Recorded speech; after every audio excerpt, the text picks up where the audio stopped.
कार्यक्रम के पुण्यार्जक हैं स्वर्गीय श्रीमंत सेठ हुकुमचंद जी कामरा की 11वीं पुण्य स्मृति। इस कार्यक्रम के श्रद्धान्वित परिवार पत्नी श्रीमती सुशीला कामरा, पुत्र विनोद कामरा, शशि देवेंद्र कामरा, नीलम राकेश कामरा, ज्योति सुनील कामरा, सपना मुकेश कामरा एवं समस्त श्रीमंत सेठ कामरा परिवार, ललितपुर, कामरा शूटिंग शर्टिंग, सूरत।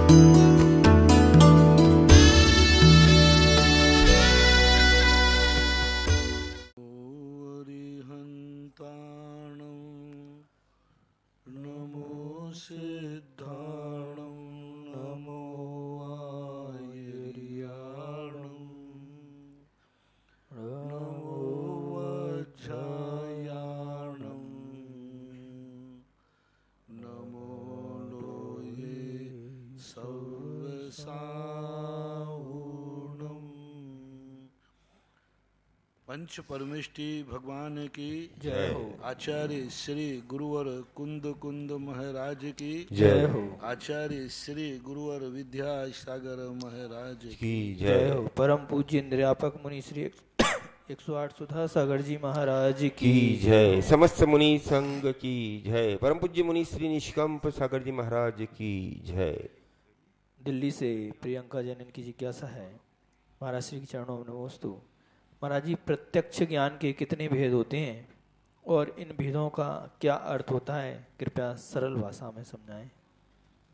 5 ज्ञान होते हैं, जिसमें पूज्य वर्मा स्वामी महाराज ने 2 ज्ञानों को परोक्ष कहा। आद्य परोक्षम, प्रत्यक्ष मन्यत, ये 2 सूत्र दिए। यानी आदि के 2 ज्ञान परोक्ष हैं। परोक्ष का अर्थ इतना ही जानना कि पर के आलम्बन से जो जानते हैं, जानना तो होता है लेकिन पर के आलम्बन से होता है। इंद्रिय और मन की सहायता से जो जानते हैं उनको परोक्ष ज्ञान कहते हैं। मति ज्ञान जो है, इसी प्रकार श्रुत ज्ञान जो है, श्रुतम अनिंद्रिय से आदि बातें आई। अब प्रत्यक्ष ज्ञान जो है 3 हैं, अवधि ज्ञान, मनःपर्यय ज्ञान और केवल ज्ञान। ये तीनों ज्ञान प्रत्यक्ष स्पष्ट जानते हैं, विशद जानते हैं।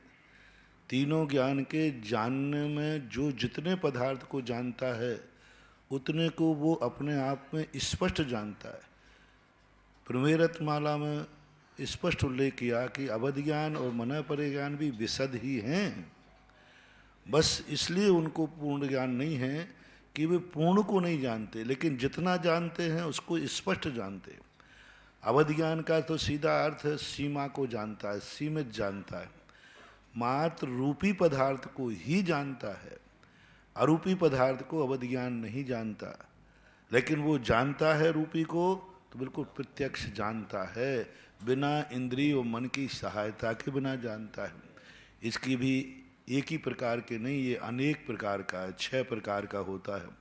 अनुगामी, अनुगामी, अवस्थित, अनवस्थित, हीमान, वर्धमान, देशावधि, परमावधि, सर्वावधि, ऐसे अलग अलग द्रव्य क्षेत्र काल को लेकर के इनके अंदर अलग अलग भेद हैं।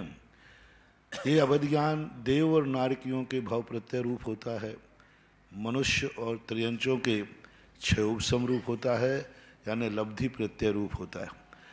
तो ऐसा, और मनःपर्यय ज्ञान जो है यह नियम से मुनियों को ही होता है। अवधि ज्ञान का क्षेत्र मिथ्या दृष्टि से लेकर के 12वें गुण स्थान तक होता है। मनःपर्यय ज्ञान विशिष्ट प्रकार के भावलिंगी संतों को 6ठे गुण स्थान से लेकर 12वें गुण स्थान तक होता है। ये दूसरे के मन के विचारों में स्थित पदार्थ को जानते हैं। यदि कोई विचार कर रहा है तो उसको जानते हैं। इसके भी 2 भेद होते, ऋजुमति और विपुलमति। विपुलमति ज्ञान एक भवतारी को होता है, ऋजुमति ज्ञान अर्धपुद्गल परावर्तन काल तक भटक सकता है। केवल ज्ञान जो होता है सर्वपर्याय, सर्वद्रव्य, सर्वगुण, सर्वपर्याय, या सर्वाणि चराचराणि विधिवत द्रव्याणि तेषां गुणान् पर्यायान अभिभूत भाव होता सर्वान् सदा सर्वदा जानी ते युगपद प्रतीक्षण मता। सर्वज्ञ इत उच्यते। जो तीनों बिल्कुल सब कुछ द्रव्य गुण पर्यायों को एक हस्तामलक पर प्रतिफलंती मालिका यश पूज्यवर अमृतचंद सूर्य महाराज ने हाथों पर रखे हुए पदार्थ के समान पदार्थों की मालिका यानी संपूर्ण पदार्थ समूह रूप में एक साथ झलकते हैं। उसमें अनेक भेद नहीं होते, सबका केवल ज्ञान एक ही होता है, एक रूप ही होता है, एक समान ही होता है, उसमें कोई भेद नहीं रहते। पूज्यवर पूज्यपाद स्वामी ने सर्वार सिद्धि में कहा 13वें गुण स्थान में विशुद्धि भी एक अनंत एक विशुद्धि है। उसके 12वें गुण स्थान तक तो विशुद्धि लब्धि स्थान संयम स्थान असंख्यात असंख्यात कहे, लेकिन जब केवल ज्ञान की बात आई तो उन्होंने कहा एक अनंत, एक अनंत रूप होते हैं, ऐसा जानना चाहिए। तो ये तीन ज्ञान जो हैं असहायी हैं, अपने आप में ज्ञान और आत्मा का साक्षात संबंध है, वहाँ बीच में किसी का आलम्बन नहीं होते, इसको प्रत्यक्ष बोलते हैं। इंदौर से महेंद्र इसमें जैन। एक प्रत्यक्ष और आता है, जब आपने प्रत्यक्ष की बात की है, साम व्यवहारिक प्रत्यक्ष। तो साम व्यवहारिक प्रत्यक्ष इसलिए कहते हैं वस्तुतः सिद्धांत की भाषा में वो प्रत्यक्ष नहीं है, व्यवहार की भाषा में मैंने प्रत्यक्ष आंखों से पढ़ा, मतियान को साम व्यवहारिक प्रत्यक्ष बोलते हैं। मैंने अपनी आंखों से पढ़ा, मैंने खुद देखा अपनी आंखों से, तो ये प्रत्यक्ष मान लेते व्यवहार में। मैंने अपने कानों से सुना, मैंने मुंह से चखा, मैंने खुद उसकी गंध ली, तो ये जो व्यवहार है, और व्यवहार में इंद्रियों में और मन में एकत्वपना स्थापित करके, क्योंकि ये मेरी हैं सो मैं हूँ। कई बार एकत्व बुद्धि हो जाती है, जो मेरी है वही मैं हूँ। तो मैंने देखा, आंखों ने देखा ऐसा नहीं कहते, मेरी आंखों ने देखा नहीं, मैंने देखा। तो साम व्यवहार प्रत्यक्ष को, मति ज्ञान के एक रूप को साम व्यवहार प्रत्यक्ष भी कहते हैं। उसको व्यवहार दृष्टि से है, परमार्थ और सिद्धांत की दृष्टि से नहीं लेना चाहिए। श्री अवग्र आवाय धारणा, ये भी तो ये साम व्यवहार प्रत्यक्ष यानी मति ज्ञान के भेद है। अवग्र इहा आवाय धारणा ये साम व्यवहार प्रत्यक्ष में आएंगे। मैंने कहा ना, साम व्यवहार प्रत्यक्ष भी विषय विषय सन्निपात, विषय विषय के सन्निपात के अनंतर समय में जो ज्ञान होता है वह अवग्रह कहलाता है। इसके भी दो भेद हैं, अर्थावग्रह, व्यंजनावग्रह। और यह आदि जो अपने अंदर प्रश्न उठते हैं, प्रश्न ये क्या है, आवाय निश्चित करना, धारणा कालांतर में नहीं भूलना, ये मति ज्ञान के आगे जाकर 336 भेद किए गए। इनमें 288 भेद अर्थावग्रह के हैं, शेष 48 भेद व्यंजनावग्रह के हैं। ऐसे 336 भेद करके मति ज्ञान को बताया, और ये 336 भेद साम व्यवहार प्रत्यक्ष के माने जाते हैं। और शुद्ध ज्ञान के हैं तो शुद्ध ज्ञान के सबको मालूम है कि शुद्ध ज्ञान के 12 भेद होते हैं, अंग प्रविष्ट और अंग बाह्य। अंग प्रविष्ट के 12 भेद हैं और अंग बाह्य के अनेक विधा, अनेक प्रकार का अंग बाह्य है। अंग बाह्य का अर्थ इतना ही लेना चाहिए, अंग प्रविष्ट की पुष्टि के लिए जिन चीज़ों का आलम्बन लिया जाता है वो अंग बाह्य है, लेकिन वो अंग प्रविष्ट से जुड़ा हुआ रहना चाहिए। जैसे सामान्य रूप से 10 वैकालिक आदि को अंग बाह्य के अंदर पूज्यपाद स्वामी ने लिखा, ऐसा ज्ञान का स्वरूप संक्षेप में मानना चाहिए। इंदौर से महेंद्र जैन पत्रकार, इनकी जिज्ञासा है महाराज श्री चरणों में नमोस्तु। महाराज श्री धर्म और पुण्य के कार्य 3 अलग अलग परिस्थितियों, स्वकर्तव्य बोध, किसी से प्रेरित या बाध्य, और तीसरी परिस्थिति मजबूरी। महाराज जी, इन तीनों परिस्थितियों में किए जाने वाले धर्म पुण्य के कार्य और फल पर आपका मार्गदर्शन सभी लोगों को प्रेरित करेगा। एक तो धर्म और पुण्य के स्वकर्तव्य बोध, किसी से प्रेरित या बाध्य, और तीसरी मजबूरी। दोनों में बहुत अंतर है। धर्म का भेद 2 रूप से होता है। एक धर्म जो होता है परमार्थभूत होता है, जिसमें संसार सब कुछ मिटाना है, जो पुण्य से भी ऊब गया, पुण्य से भी थक गया। मोक्ष मार्ग अशुभ कर्मों से थक करके नहीं बनता, पाप से थक के नहीं बनता, दुख से थक के नहीं बनता। कोई दुखों से घबरा गया है इसलिए चलो हम बाबा जी बन जाते हैं, संसार के दुखों से घबरा गया इसलिए चलो हम मंदिर में जाके बैठ जाते, घर में घबरा गए दुखों से इसलिए मंदिर में जाके बैठ जाते हैं, वो धर्मात्मा का लक्षण नहीं है। संसार की ठोकरों से जो घबरा जाना। एक बार सन 1998 में सीकर में छत्रमास था, पूज्य आचार्य महाराज के साहित्य पर संगोष्ठी थी। उसमें एक विषय दिया कि निराला का वैराग्य और आचार्य विद्यासागर का वैराग्य में तुलनात्मक अध्ययन। अब दोनों के वैराग्यों में, अब लोग तो सामान्य पंडित तो एक से ही मानते, जब मैंने कहा मैंने दोनों के वैराग्यों में अंतर है। निराला का वैराग था लोमड़ी के समान कि अंगूर नहीं मिले तो अंगूर खट्टे हैं। उन्होंने पूरी ताकत लगाई संसार बसाने की, पूरी ताकत लगाई, जितनी उनकी ताकत थी सब ताकत लगाई, और सारी ताकत लगाने के बाद जब वो सब तरफ से फैल हो गए तो उन्होंने कहा संसार असार है। और आचार्य विद्यासागर का वैराग या जैन दर्शन के मुनि का वैराग है सब कुछ मिलते हुए ये संसार असार है, दोनों में बहुत अंतर है। तो जब व्यक्ति को संसार में ठोकरें लगती हैं, संसार सुख को पा नहीं पाता, तो वैरागी हो जाता है। वैरागता नहीं है, वो झुंझलाहट है, वैराग नहीं है। ऋषभदेव के पूर्व भाव में एक चरित्र आता है, जब वो जय वर्मा की पर्याय में थे, कि वो एक बार अपने पिता के राजपुत्र थे।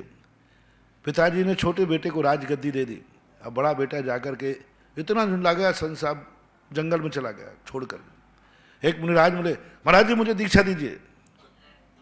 बोले क्यों बेटा? बोले सब संसार बेकार है, संसार असार है, सब बेकार है। अब चेहरा देखना थोड़ा, सब संसार बेकार है महाराज, सब धोखेबाज, सब दगाबाज, सब कुछ। तो महाराज ने कहा बेटा मम्मी पापा हैं? अरे महाराज वो सब बेईमान, सब बेकार है, सब बेकार। महाराज ने कहा बाप भी बेकार है, और चेहरा देख लिया, लगता है कि मामला गड़बड़ है। उन्होंने कहा बेटा बाप कैसे बेकार, सब कुछ बेकार? बोले महाराज जी आप बताओ, आप बताओ महाराज जी, मैं बड़ा बेटा और राजगद्दी छोटे बेटे को दे दी, ये बेईमानी है कि नहीं, ये दगाबाज है कि नहीं? ये संसार में क्या रखा? कुछ नहीं, सब बेकार है, कोई किसी का नहीं, सुतदारा हो न सीरी, सब स्वार्थ के हैं। देखो महाराज काय का भाव है। महाराज समझ गए कि इसको वैराग्य दुखों से हुआ है, राजगद्दी नहीं मिली इसलिए वैराग्य हुआ है। सच्चा मुनि बनना चाहता है, ऐसी बात नहीं, खोटा नहीं, बनने का भाव है, लेकिन वो धर्मात्मा नहीं बन सकता। मुनि तो बन जाएगा, नांगड़ा तो हो जाएगा, लेकिन गुणस्थान नहीं बनेगा। तब महाराज ने कहा बेटा क्यों? तो बोले पिताजी हमारे लिए राजगद्दी नहीं थी, बताओ छोटे को दे दी। तब महाराज ने समझाया बेटा मालूम तो क्यों नहीं दी? पिताजी तुझे सबसे ज्यादा चाहते। बोले मुझे चाहते तो राजगद्दी नहीं दे। सुनो बेटा ऐसी कहानी है।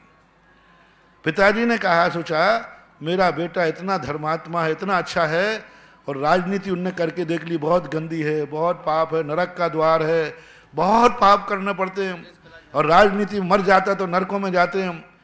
बड़ा बेटा तो मेरा इतना प्यारा है, इस पाप में तो बड़े बेटे को नहीं ढकेलूंगा, ये राजनीति गंदे कार्यों में तो नहीं ढकेलूंगा, दिन भर हिंसा हिंसा सब। और वह बेटा तो धर्मात्मा है, मार काट सब छल कपट करना पड़ते हैं, इसलिए मैं बड़े बेटे को तो इस गंदगी में नहीं फंसने दूंगा। ये छोटा छोकरा है बदमाश, ये बदमाश है, मेरी मानता भी नहीं इसी को राजगद्दी पकड़ा दो, कर करके मर जाएगा अपने आप, इसलिए उन्होंने छोटे को दी, आपको नहीं दी। महाराज जी क्या बोल रहे हो?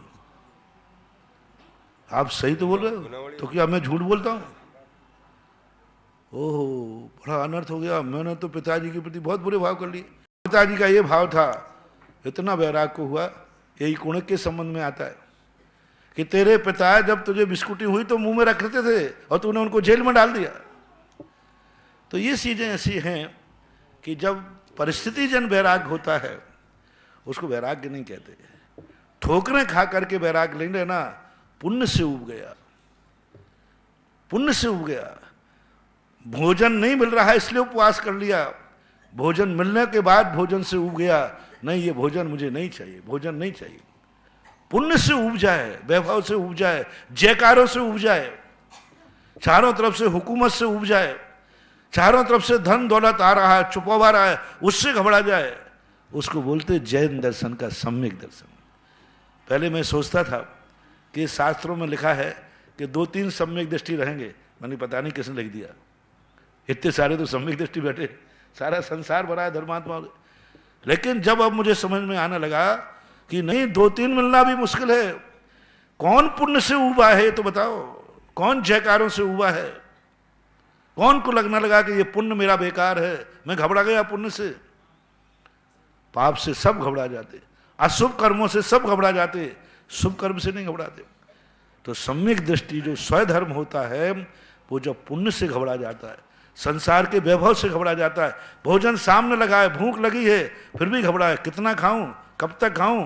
मैं तो उपवास करता हूं, सब कुछ सामने, कोई नियम नहीं है, कोई त्याग नहीं है, कब तक खाऊं, उपवास करता हूं।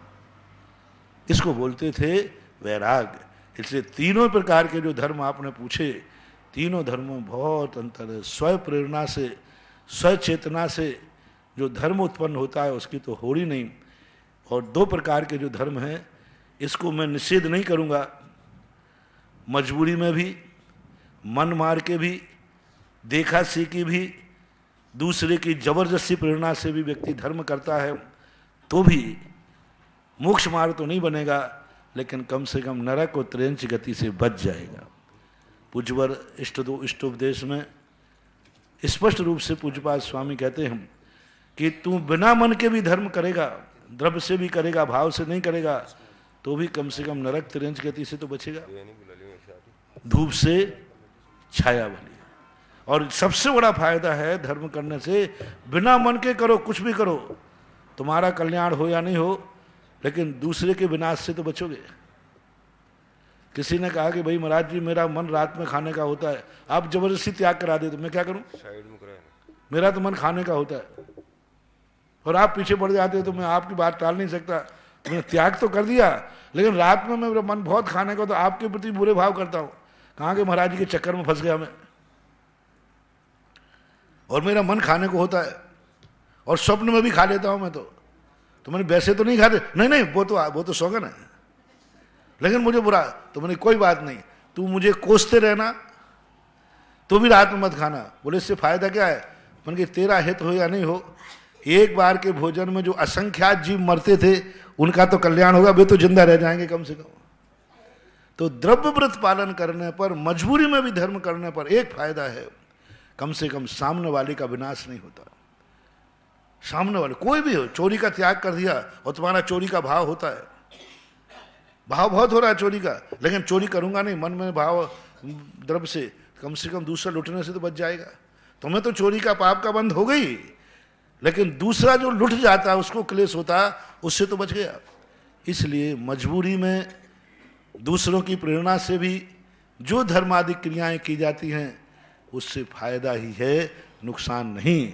लेकिन जो स्व प्रेरणा से, अंतरंग चेतना से जो धर्म होता है, गुड बेटर बेस्ट। महाराज श्री आपने इसके बारे में बताया, एक दिन आपने प्रवचन में बताया था कि संसार से दुखों से ऊबकर दीक्षा नहीं ली जाती, संसार के सुखों को छोड़कर दीक्षा ली जाती है। इसी प्रसंग पे आपने एक बार बताया था।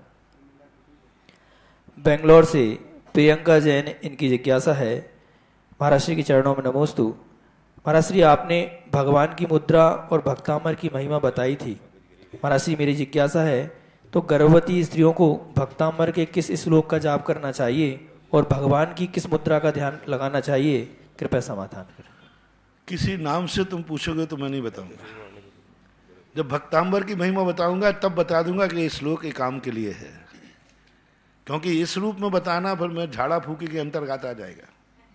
फिर हर व्यक्ति पूछते हैं कि महाराज जी मेरी दांत में, दाढ़ में दर्द हो रहा है, कौन सा श्लोक पढ़े? मेरा सिर में दर्द हो रहा है, कौन सा पढ़े? हमारा बच्चा बीमार है तो फिर कौन सा पढ़े? नहीं, जिस समय मैं भक्तांबर की महिमा गाता हूँ और उस समय जो मेरे मन में भाव आता है कि इस भक्तांबर के इस श्लोक में रेज है, ये एनर्जी है, इस प्रकार की ताकत है, मैं बताता हूँ। क्योंकि ऐसा एक भी श्लोक नहीं है जिसमें कोई ना कोई एनर्जी नहीं हो। मैंने कहा ना था, भक्तांबर एक संसार के समस्त स्त्रोतों में एक भक्तांबर एक ऐसा स्त्रोत है जिसका एक एक श्लोक स्वयं अपने आप में पूर्ण है, स्वयं पूर्ण है। एक श्लोक में पूर्णता है, दूसरा श्लोक यदि नहीं पढ़ता है तो एक श्लोक अपने आप में पूर्ण है। और उसके अंदर जो बीजाक्षर भरे हुए हैं, जो पूज्यवर मानतुंग आचार्यों ने जो ज्योतिष को उसमें समाहित किया है, वो गजब का है, बहुत गजब। स्त्रोत तो बहुत हैं, उससे पुराने पुराने स्त्रोत हैं। स्वयंभू स्त्रोत उससे पुराना है। मोक्ष मार्ग में जाने वालों के लिए स्वयंभू स्त्रोत मूल कार्यकारी है। जिनको संसार नहीं चाहिए, संसार मिटाना है, वे स्वयंभू स्त्रोत पढ़े, वो और सारे एकाकी भाव आदि स्त्रोत पढ़े। लेकिन जिन्हें संसार संभालना है, संसार के दुखों से बचना है, संसार के कुछ वैभव आदि चाहिए उनको, जो संसार में रह रहे हैं, तो संसार के वैभव को संभालने वाला सबसे सुंदर, सबसे अच्छा यदि कोई स्त्रोत है तो गृहस्थों के लिए भक्तांबर स्त्रोत सबसे सुंदर है। उसके उसमें सिद्धियां हैं तुम्हारे लिए। इसलिए मैं तुम्हें कहता हूं, क्योंकि गृहस्थ ऐसा कोई भी नहीं है जो ये नहीं चाहता हो कि मेरे संकट आने पर संकट दूर हो। कौन नहीं चाहता? किसकी इच्छाएं कितनी है? हर व्यक्ति चाहता मेरा बच्चा अच्छे नंबरों से पास हो। नहीं चाहते क्या? बोलो भाई। प्रदीप जी बोलते नहीं हो? चाहते हो ना? कौन नहीं चाहता कि मेरे बेटे की अच्छे से अच्छे स्थान पर शादी हो? कौन नहीं चाहता कि मेरा अच्छा मकान बने? कौन नहीं चाहता कि मैं स्वस्थ रहूं? चाहते हो कि नहीं? बोलो। सब चाहते हैं। तो इसके लिए भक्तांबर पाठ स्त्रोत है। अन्य स्त्रोतों में संकट को सहन करने की योग्यता है, भक्तांबर में संकट को दूर करने की शक्ति है। कितना मन। अन्य स्त्रोतों में इतनी ताकत आती है, आ जाओ, मैं कोई मतलब नहीं पड़ता, संकट को सहन करने की शक्ति आएगी, संकट में घबराने की शक्ति नहीं आएगी। वो शेर सामने आ रहा है, आ जाने तो कोई बात नहीं, संकट आ जाए, ठीक है, आ जाएगा, खा लेगा शेर, और क्या करेगा। मैं कोई डरने वाला नहीं हूं। लेकिन भक्तांबर पाठ में वो ताकत है कि शेर को हटा देगा, वो शेर शांत होकर झांसी से निकल जाएगा। और अन्य स्त्रोतों में क्या होगा? शेर झपटेगा, तुम्हारे आकुल व्याकुल परिणाम नहीं होंगे।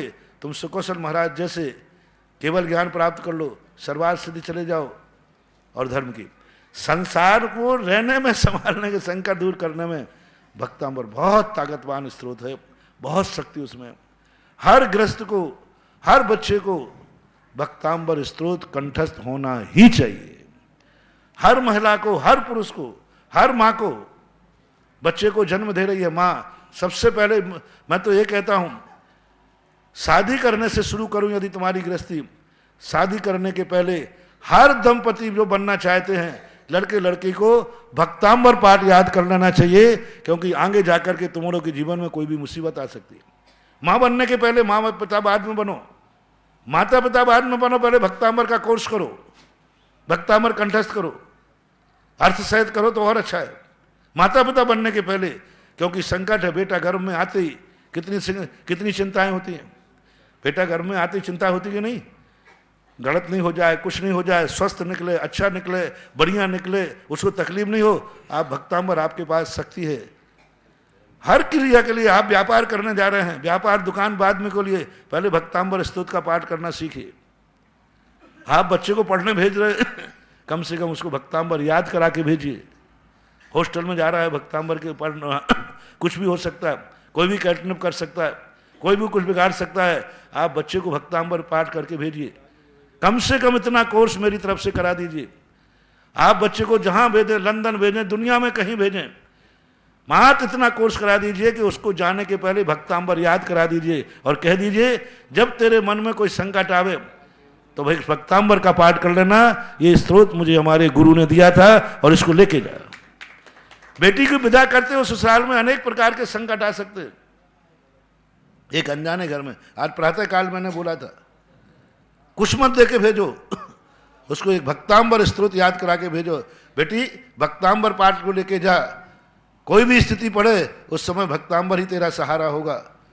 तो इतना मल्टीपर्पस स्त्रोत है वो। परमार्थ की सिद्धियां तो देते ही है, संसार की विपदाओं से भी बचाने में सक्षम है। एक एक स्त्रोत, सब स्त्रोतों में क्या अष्टप्रातिहारी का वर्णन, क्या संकटों से निवारण करने का वर्णन, बहुत गजब का है, बहुत।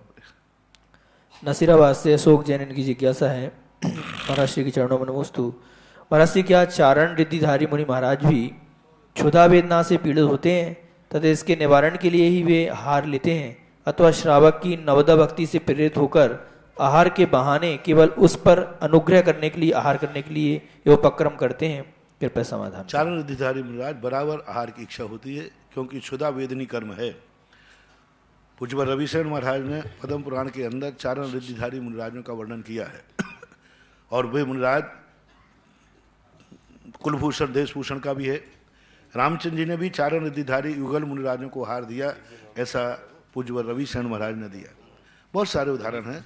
तो चारण रिद्धिधारी बराबर क्षुधा वेदना से त्रसित होते हैं और क्षुधा निवारण के लिए ही आहार कोटते हैं। अशोकनगर से निर्मल जैन की जिज्ञासा है, महाराज श्री केवल रवि किरणौसी जिसका बाली पूजन में जयमाला में संवर भावना में आता है कि शुभ और अशुभ की ज्वाला से झुलसा है मेरा अंतस्थल, शीतल समकित किरणें फूटे संवर से जागे अंतर्बल। तुम्हारा सी इसका क्या अर्थ है? क्या शुभ भी ज्वाला है? कृपया समाधान। शुभ भी ज्वाला है क्या? शुभ अशुभ की ज्वाला से वहाँ उनका थोड़ा मंतव्य ठीक नहीं है।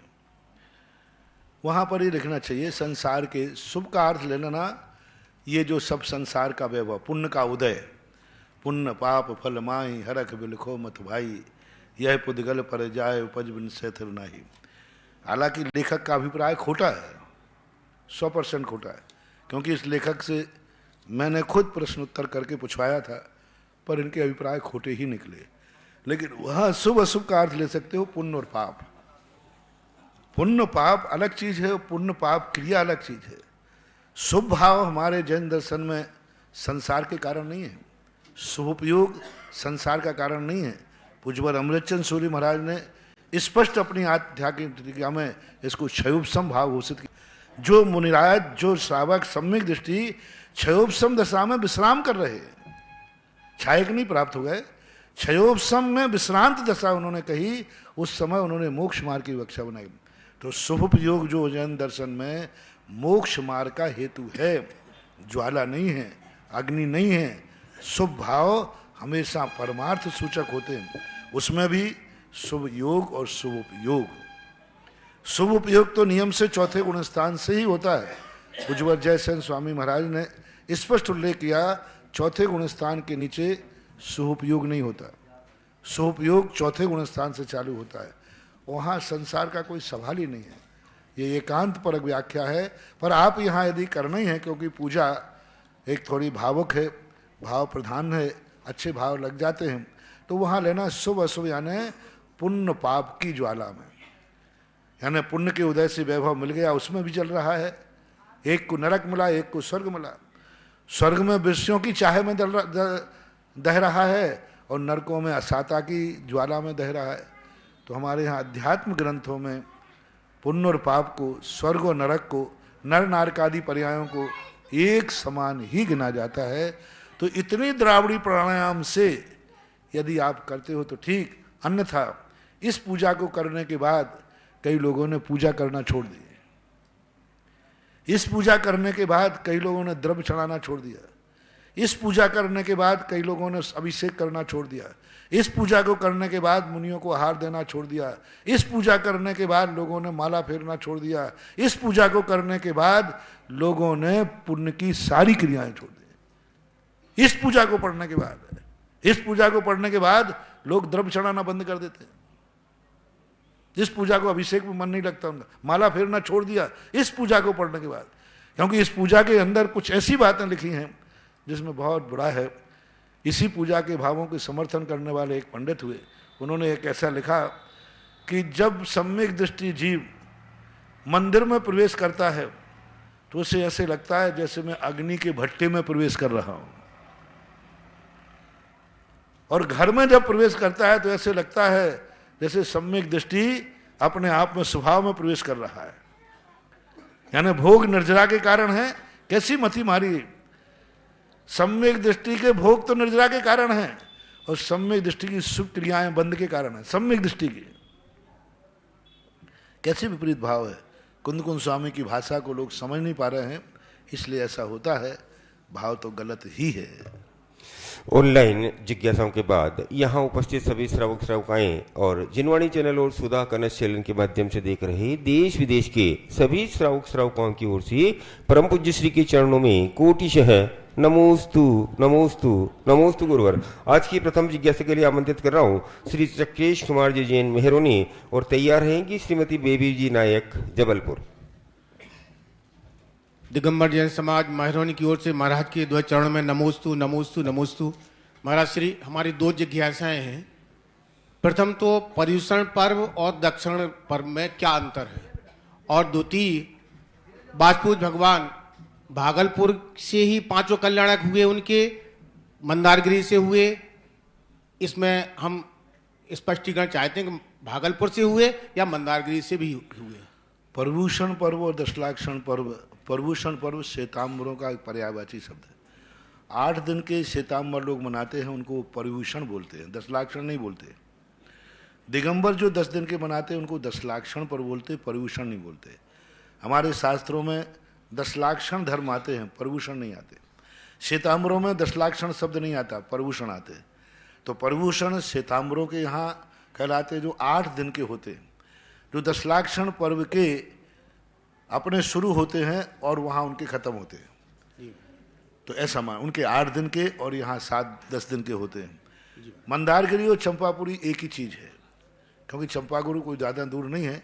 उस समय जब बांसपूज भगवान थे, चंपापुरी का विस्तार बहुत लंबा चौड़ा था। मंदारगिरी एक उपवन है चंपापुरी का, क्योंकि महलों में तो कोई दीक्षा होती नहीं, महलों के अंदर। लेकिन चंपापुरी में जहाँ स्थान वही नहीं कि जहाँ जन्म हुआ हो वहीं दीक्षा हुई हो जी, वहीं केवल ज्ञान हुआ हो, नहीं। चंपापुर में, यानी चंपापुर का जो एरिया है ऐसा, जैसे अब मान लो अपन यहाँ बैठे हैं तो इसका बिजोलिया में आएगा कि नहीं? सीमा किसकी आएगी? बिजोलिया की आएगी। लेकिन बिजोलिया से हटके है कि नहीं?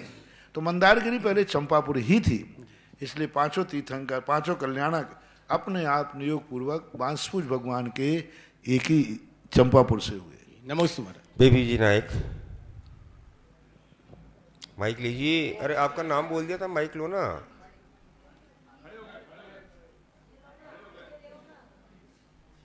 अरे कहाँ नाम लिखवा देते। निर्यापक मुनि एक स्वर सुधा सागर जी महाराज जी के चरणों में मेरा बारंबार नमोस्तु नमोस्तु महाराज जी, नमोस्तु महाराज जी। मेरी जिज्ञासा है, किस कर्म के उदय से पुत्र आज्ञाकारी होते हैं, माता पिता के मानने वाले होते हैं, और किस कर्म के उदय से नहीं होते हैं? माता शंका का समाधान कीजिए। क्या है?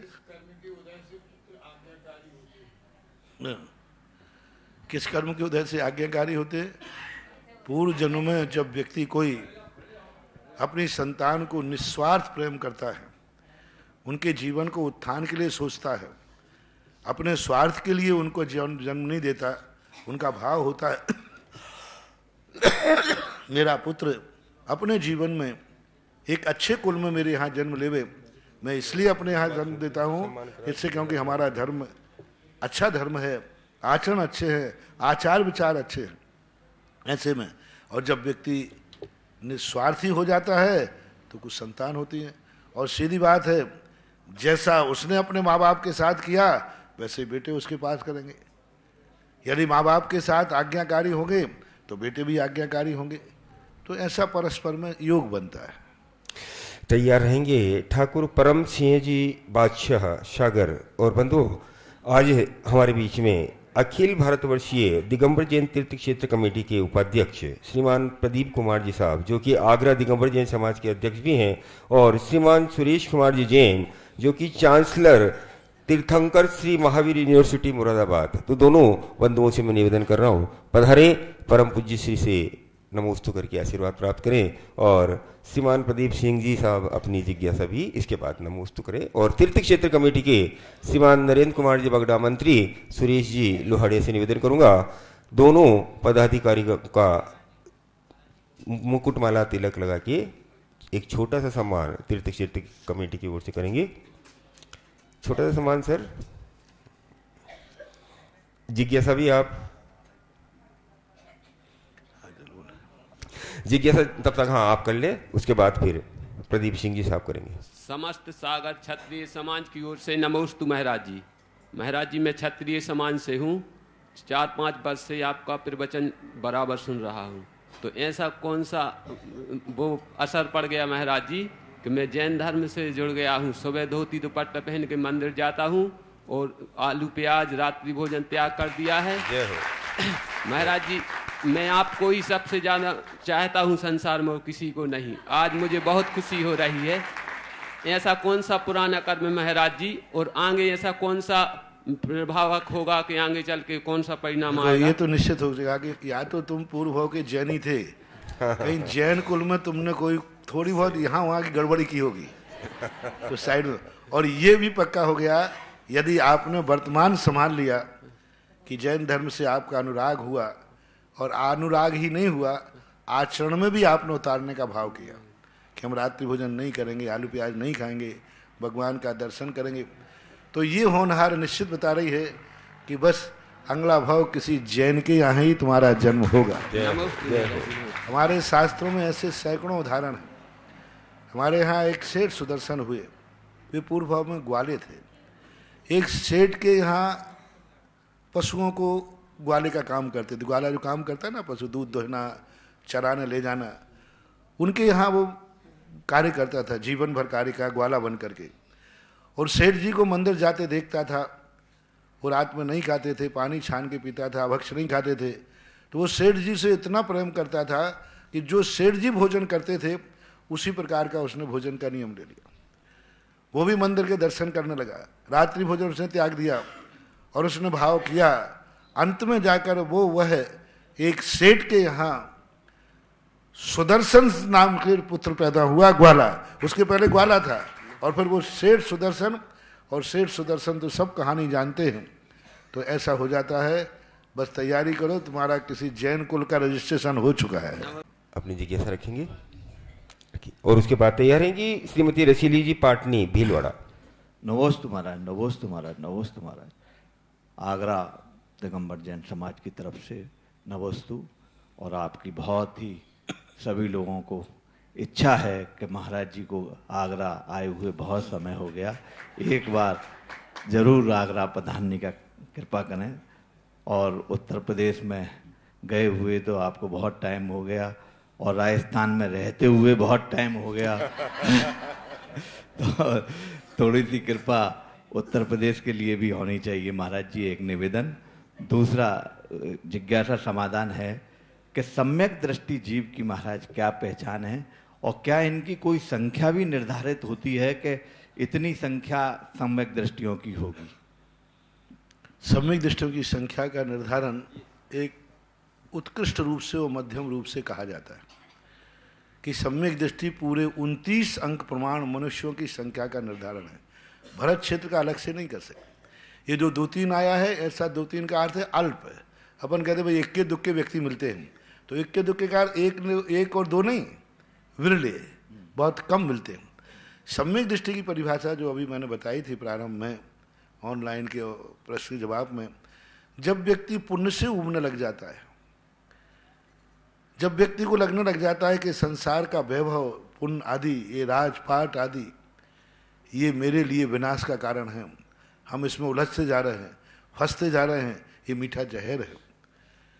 संसार के विषय भोग मिलने पर भी उसके प्रति उसका स्वभाव जान करके कहते हैं भोग मिलने पर भी उपेक्षा, यानी मिल रहे हैं उसके बाद भी वो कहता नहीं, इसमें मुझे उलझना नहीं। जब व्यक्ति पुण्य से, वैभव से, हुकूमत से, संसार के इनसे उबने लग जाता है तो समझ लेना चाहिए उसको सम्यक दर्शन की भूमिका बन रही है। घर महलों में से उबकर मंदिर की तरफ जाने का भाव आ रहा है, समझ लेना चाहिए सम्यक दर्शन की भूमिका बन रही है। घर से दुखी होकर के नहीं, सब प्रकार के सुख होने के बाद भी रात भर नींद नहीं आई, सिर दर्द होता रहा, इसलिए सुबह उठकर मंदिर आ गया, और एक सब प्रकार की सुविधाओं में सो रहा था, नहीं मंदिर का टाइम हो गया, अभी नींद आ रही है, नींद के सारे सामान मौजूद हैं, लेकिन नहीं, यह समय ब्रह्म मुहूर्त है, मंदिर का समय है। ये सम्यक दृष्टि कुछ ऐसे लक्षण है जो धर्म के लिए पुण्य को भी ठुकरा देता है। सामने पुण्य है कि आज भोजन कीजिए, नहीं मैं रात में नहीं खाऊंगा, भूख भी लगी है, देने वाला भोजन दे रहा है, नहीं मैं नहीं खाऊंगा, पुण्य को ठुकरा दिया उसने। कितने पुण्य से आते हैं सम्यक दृष्टि के सामने जो पुण्य को ठुकरा देता है। जब पुण्य को ठुकराने की बात जब मन में आने लग जाए, समझ लेना ये सम्यक दर्शन की भूमिका की तरफ जाता है, क्योंकि पुण्य को व्यक्ति आकर्षित होता है पुण्य से। पुण्य का जब उदय आता है तो ठुकराता नहीं, उसे स्वीकार करता है। तो मोही संसारी प्राणी का ये लक्षण होता है, ऐसा माना जाए। कोई संख्या निर्धारित है माला की? संख्या कोई ऐसी निर्धारित नहीं, एकदम पर्टिकुलर संख्या निर्धारित नहीं की गई, क्योंकि पंचम गुण स्थान तक की तो संख्या है जिनको हम गिन सकते हैं। पंचम गुण स्थान वर्ती पूरे 2.5 द्वीप में 13 करोड़ होते हैं। मुनि महाराज 3 कम 9 करोड़ होते हैं। अविरत सम्यक दृष्टियों की संख्या के लिए उन्होंने पर्टिकुलर कोई ऐसी संख्या नहीं दी कि इतने प्रमाण ही मनुष्यों में सम्यक दृष्टि होते हैं, ऐसा कोई निर्धारण नहीं। रसीली जैन के बाद तैयार रहेंगे महामंत्री ज्ञानोदय तीर्थ नारेली के श्री अतुल जी दिलवारी। बंधुओं, परम पूज्य श्री के आशीर्वाद से तपोदय तीर्थ क्षेत्र पर जो दूसरी सोने की जारी बनने जा रही है, उस सोने की जारी के लिए 1 सोने की अंगूठी संपतराज जी सुराणा विजयनगर, 5 ग्राम सोना श्रीमती निर्मला जी प्रेमचंद जी सृजिका प्रियंक सामरिया इंदौर, 1 अंगूठी 1 जोड़ी टॉप्स और 1 बाली प्रभाजी सुल्लाया दादाबाड़ी कोटा 6100 रुपये। रोडमल जी सरोज देवी हेमंत खुशबू जैन गंगवाल परिवार बड़ी सादरी चित्तौड़ 5000 रुपये। श्री जय कुमार जी सरोज देवी श्वेता अमन एवं समस्त परिवार रानौरी वाले 5100 रुपये। नंदलाल जी ऋषभ कुमार जी अजित जी बगड़ा छोटी बिजलिया वाले महावीर नगर फर्स्ट कोटा। पारस महिला मंडल धरिया आजम खां आगर 5100 रुपये। 13200 रुपये। रजनी अजय जी जैन सीए अजमेर वाले तलमंडी कोटा 5100 रुपये। श्रीमती सुलोचना राजेंद्र अवनीश जैन जीरामन वाले गुना 6100 रुपये। चंद्रसेन पीसी जैन आलोक महतिया परिवार फला कॉलोनी साद नगर दिल्ली 11000 रुपये।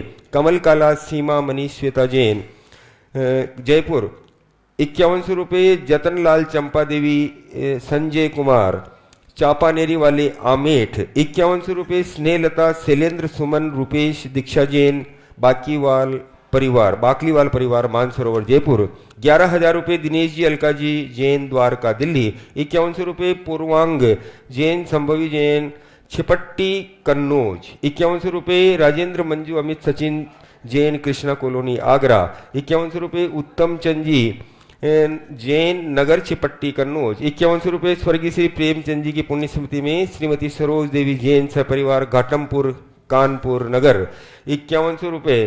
राजकुमारी जी अनिल जी प्रीति जी वेद 5100 रुपये। रूपचंद जी आशा देवी बाकलीवाल रहलाना वाले प्रवासी इम्फाल मणिपुर। आप सभी लोगों ने सोने की जारी के लिए ये दान दिया है।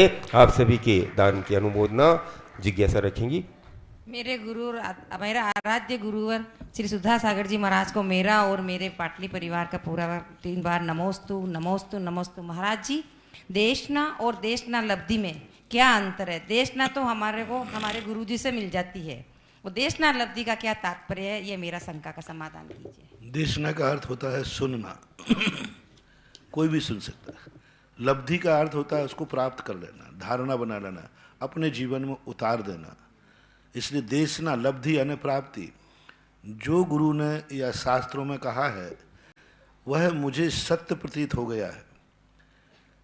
मुझे ऐसी अनुभूति हो गई जो कहा जा रहा है यही सत्य है और इस सत्य को मैं स्वीकार करता हूँ।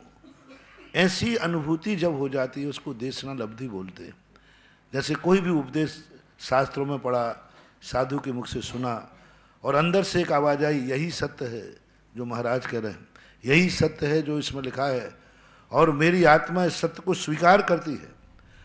और फिर कल जब किसी ने पूछा कि द्रव्य कितने हैं, तो अंदर से आवाज 6 द्रव्य हैं। ये नहीं कहा कि महाराज ने कहे हैं 6 द्रव्य हैं।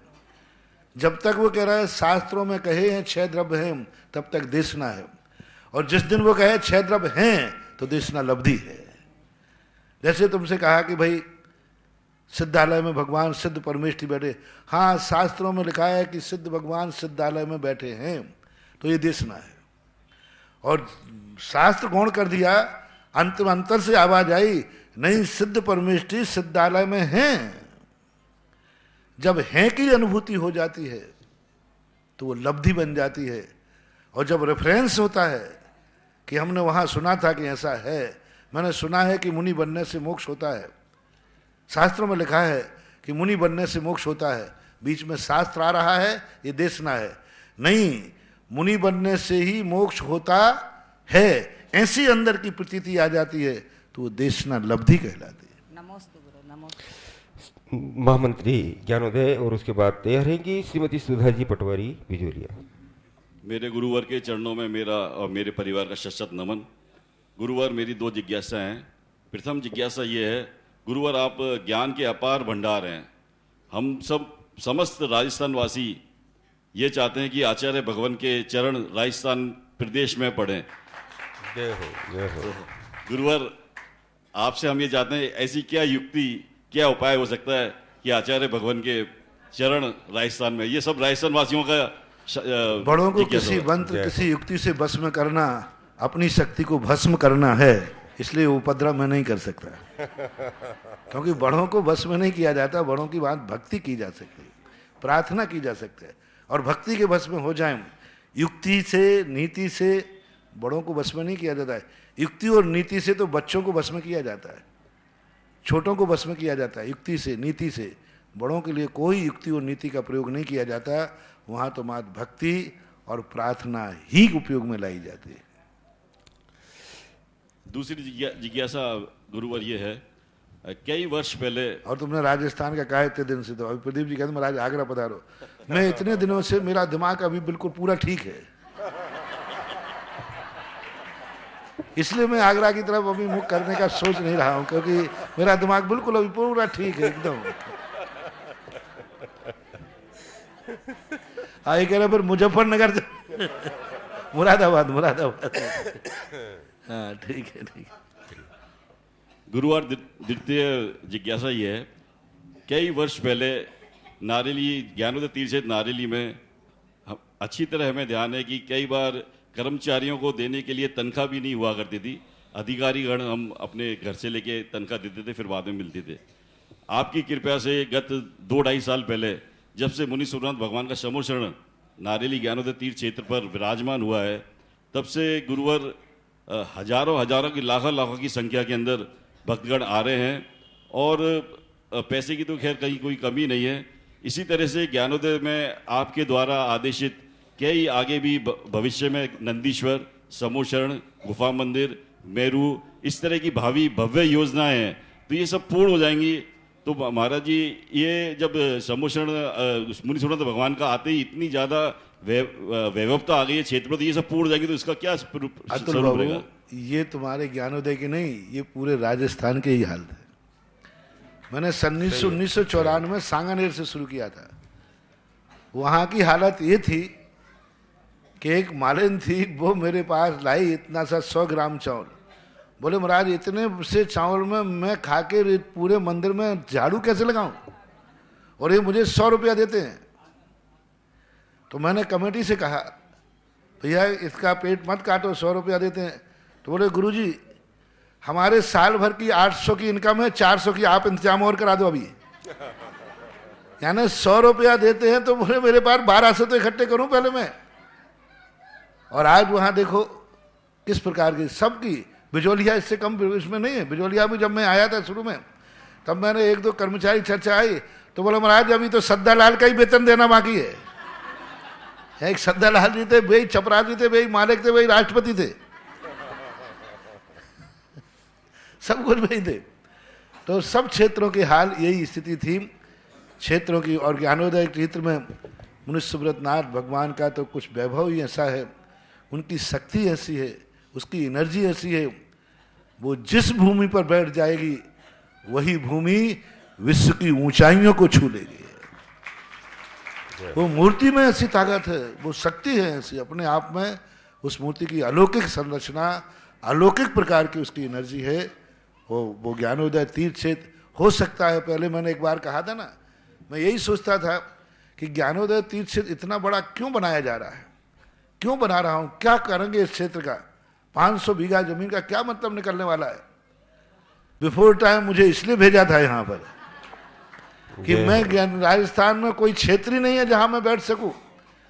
तो इतना लंबा चौड़ा क्षेत्र भी आज मुनि सुब्रतनाथ भगवान के लिए बहुत छोटा पड़ रहा है, छोटा पड़ेगा।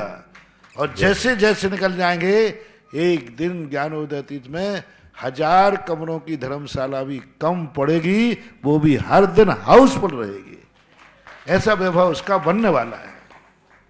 गुरुजी कई बार ऐसा हुआ है कि कैंसर के या और भी कई व्याधियों के पेशेंट आए हैं, डॉक्टरों ने उनको डायग्नोस कर दिया कि आपको ये बीमारी है, कैंसर है, इस तरह की सीवियर बीमारियां क्या ही है। फिर वो पेशेंट नारेली में आए, साक्षात प्रमाण बाद में घटना तो मेरे सामने एक घटी थी, आपके नाम तो नहीं ले रहा हूँ, अजमेर की थी। एक व्यक्ति को कैंसर बता दिया, बहुत सीरियसली बताया, तो वो आया, बोले महाराज जी बस अब हम जाने वाले हैं। तो हमने कहा हम तो थोड़ा सा कभी किसी को बचने का भाव नहीं कहते। मैंने कहा जाने ही वाला है तो कुछ कर जा। तो वो तो सोचा महाराज जी ये कहेंगे ठीक है नहीं जाएगा चंदा। मैंने कहा भाई जाने ही वाला है तो कुछ कर जा।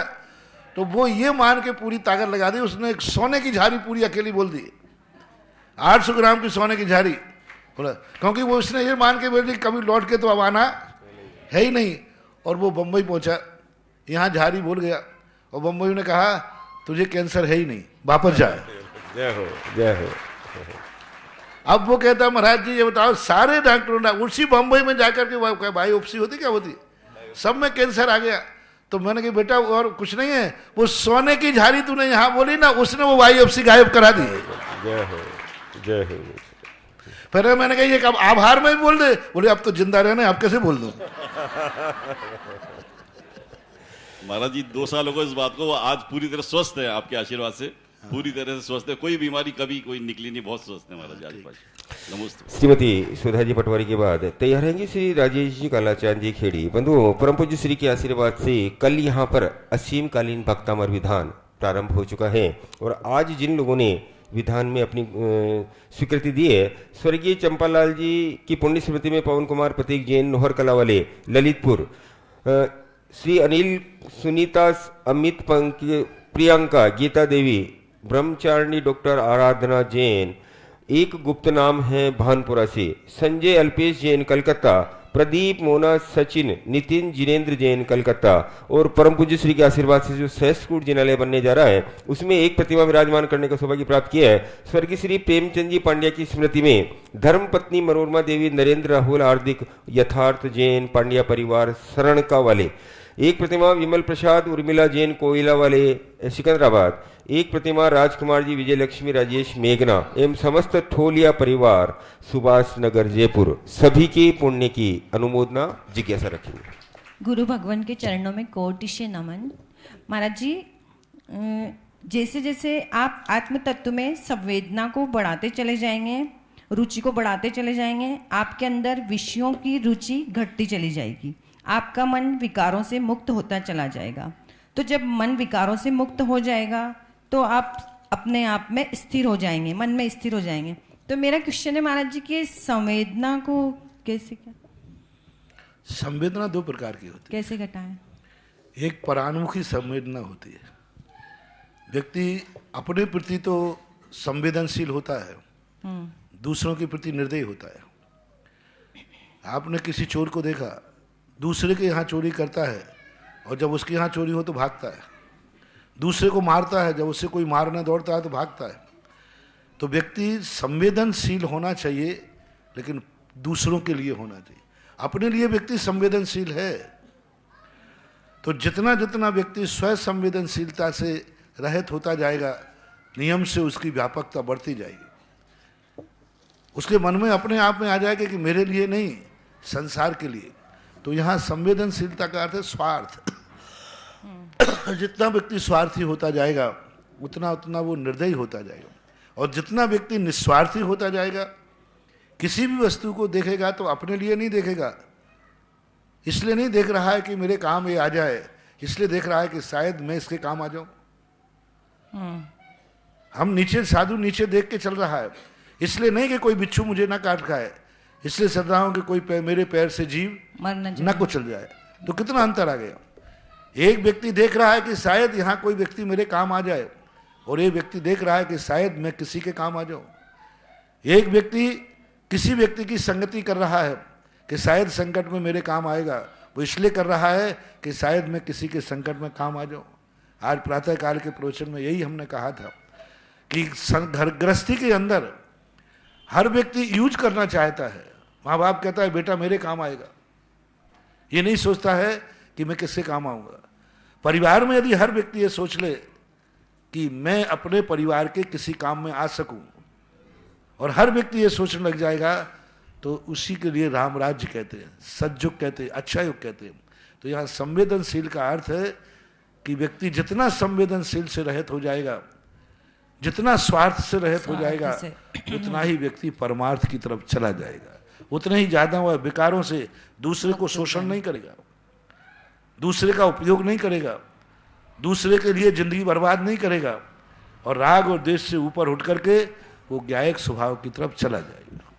नमस्ते महाराज। राजेश जी काला के बाद तैयार रहेंगी श्रीमती सुधा जी जैन भीलवाड़ा। महाराज श्री पारस जैन पार्शमणि कोटा की जिज्ञासा है। नमोस्तु गुरुवर। महाराज श्री मोबाइल, इंटरनेट और मीडिया की वजह से अपराध तेजी से बढ़ रहे हैं। संगठित परिवार में भी लोग अलग अलग मोबाइल लेकर बैठ जाते हैं और भूल जाते हैं दादा दादी की कहानी और उनके उपकार। गुरुवर, मोबाइल और इंटरनेट की वजह से चारों ओर अत्याचार हो रहे हैं, मासूम बच्चों को अत्याचार का शिकार बनाया जा रहा है, तो गुरुदेव इस बारे में मार्गदर्शन करें। महावीर स्वामी ने मोबाइल छुपा के रखा था, तुम लोगों ने ढूंढ लिया, अब क्या करें। कई बार ऐसा होता है, कई वस्तुएं माँ छुपा के रख देती है कि बच्चे को ये पता न चल जाए। आप लोगों को होता कि नहीं ऐसा? कोई ऐसी वस्तु होती है, अरे इसको छुपा के रख दो, बच्चा देख लेगा तो गड़बड़ कर देगा, खा लेगा या उसका उपयोग कर लेगा, तो छुपा देते। महावीर स्वामी ने कहा मोबाइल छुपाओ। महावीर स्वामी सब जानते थे, टीवी वगैरह, मोबाइल बनाना, टीवी, ये सब लाइव वगैरह सब जानते थे, उन्होंने छुपा के रखा। लोगों ने पूछा भगवान और क्या जानते हो? बस इससे ज़्यादा नहीं जानता हूँ। लेकिन अब वो छुपाए हुए मोबाइल आप लोगों ने खोज लिए। अब जो वस्तु माँ बेटे से छुपा के रखे और वो वस्तु बेटा खोज ले, तो बताओ बेटे का हित हो गया या अहित? माँ ने किस लिए छुपाया था? और वही वस्तु बेटे ने खोज ली, तो अहित होना निश्चित है। महावीर ने मोबाइल छुपाया था, आप बेटों ने खोज लिया, इसलिए अहित होना निश्चित है।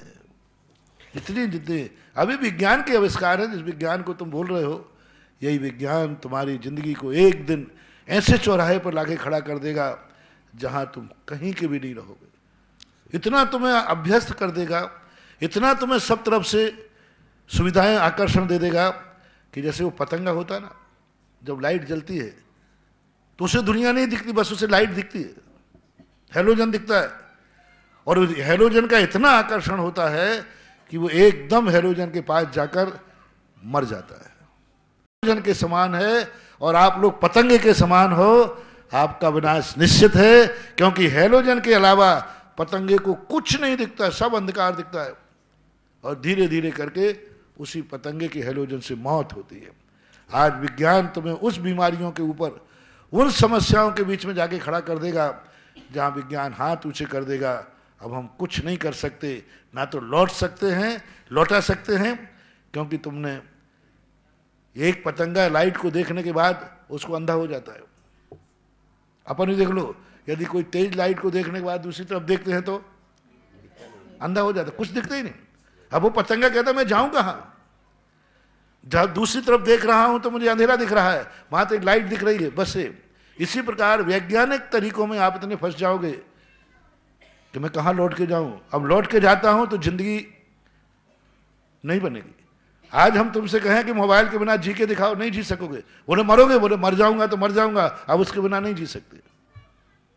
तो विज्ञान ऐसी आकर्षण दे रहा है तुम्हें, ऐसा नशा दे रहा है जहां तुम मरना पसंद करोगे, लेकिन पीछे लौटने के लिए तुम्हारे पास कुछ भी नहीं बचेगा। मैं क्या कर सकता हूं? हमारे महावीर ने तो बहुत प्रयास किए थे कि इन संसाधनों को छुपा दें, अपने ज्ञान से बाहर कर दें, लेकिन आप लोगों ने खोज लिए, अब क्या कर सकते हैं?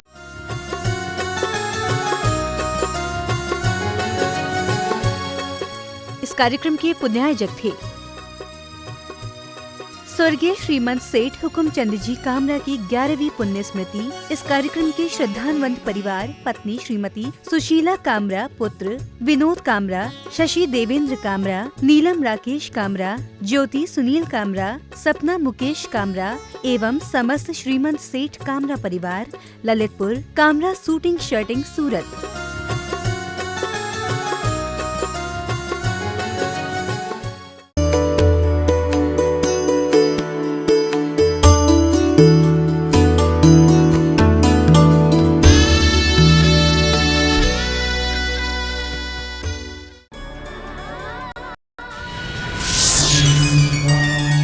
परम पूज्य संत